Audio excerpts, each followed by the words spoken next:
Today on the show, screen stars Elizabeth Lail, Zane Phillips, and Nick Ashe take on Pretty Perfect Lives, a speculative fiction play about identity, obsession, sexual exploration, and more. Plus, country superstar Orville Peck's music is center stage in the dance theater piece Ain't Done Bad. And I'll sit down with Broadway great Aaron Lazar, who is fighting ALS with the help of his star pals like Josh Groban, Lin-Manuel Miranda, and Kristen Chenoweth. I'm Frank DeLella, and this is On Stage.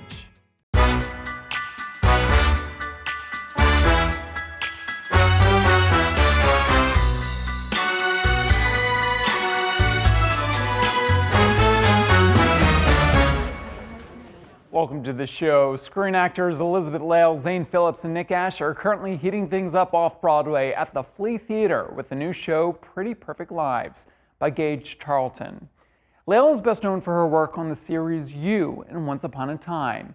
Zane appeared in the Netflix series Glamorous and on the big screen in Fire Island. And Nick co-starred on Queen Sugar. I caught up with Elizabeth, Zane, and Nick right before they started previews for Pretty Perfect Lives. And as you'll learn from our chat, the show is very much of the moment. Let's take a look. Zane, Elizabeth, Nick, congratulations on this new play, this world premiere playing off-Broadway. Now, according to your press notes, Pretty Perfect Lives is a play about identity, obsession, sexual exploration, internet addiction, and the dangers of turning life into content. There's a lot to unload there. Yeah, so help me unload this. Zane? I think you know, my response to this show has always been that I think, you know, we've entered into this age of social media without really understanding what's happening, right? We went from Facebook, where things were just between friends, to suddenly Instagram, where things are getting more public, to now TikTok, which is, you know, fully algorithm based. Like, we're seeing videos from people that we would never encounter in real life. And I think this sort of shift in our relationships has happened underneath our noses. So for me, this play is really good about like elucidating how some of those changes have affected our relationships. And who do you all play? It is a three-hander. This is the company of your show. Yes. Yeah. Who do you all play and how do they fit into this world? Nick? I play a character named Jesse, and Jesse, like Elizabeth and Zane's characters, are grappling and, you know, contending with where they fit in this social media landscape. I think, you know, what these characters have in common is they're wondering if there is a healthy relationship with social media or if it's inherently toxic. I think they, all three of them fall towards the latter of that scale. Well, Jesse is invited into Zane and I's relationship. We play Tiffany and Tucker, and we are a lifestyle influencer relationship couple. Yes. And we invite Jesse in to be our third because Tucker is having some questions about his sexuality. Well, I think, yeah, it's a thing that we're seeing too. Sexuality is becoming so loosely defined. And fluid. Yeah, exactly. Yeah. I'm just curious, how did this show fall into your lap? Because it's a limited run playing off-Broadway right now. I've been desperate to do theater my whole career. Okay.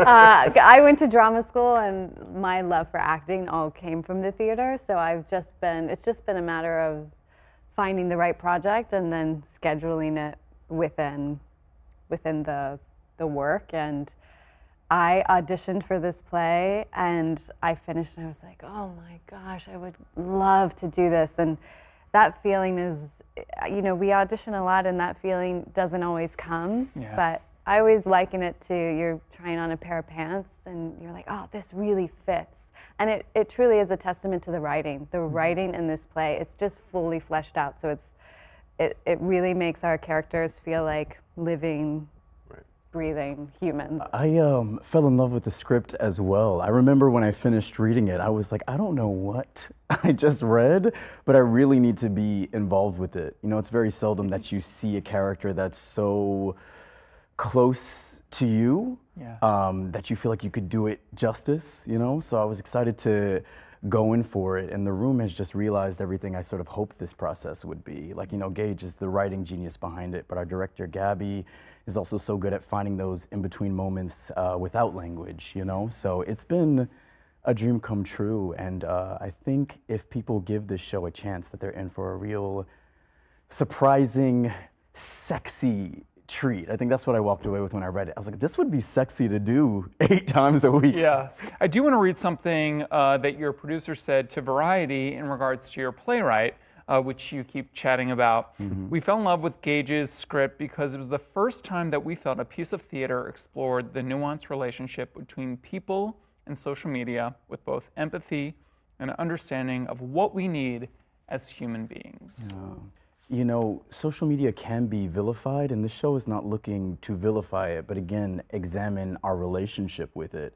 It's definitely forced me to question my relationship with social media, because I like to think that I have a healthy relationship with it. I use it, I put it down, but the compare despair that happens, how social media can exacerbate your insecurities, that almost feels like an inevitable piece of interacting with it. And I think that this show is imagining what happens when that dial is turned like all the way up, when you fully succumb to the black hole that is your Black Mirror, and make that your new world, and put more emphasis on that than who you are outside of the device. Finally, you know, this show is happening right now at the Flea.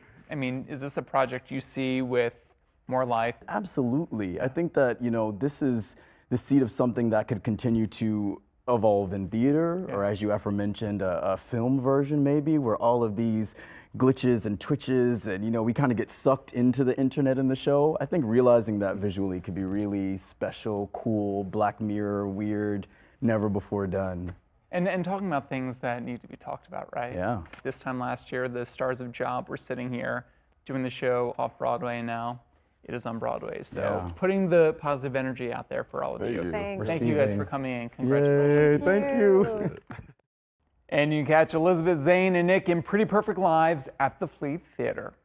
All right, it's time for a quick break, but when we return, the tunes of Orville Peck are front and center in the coming-of-age dance theater work Ain't Done Bad. I'll sit down with the creator of the show, Jacob Carr, from So You Think You Can Dance, right after this.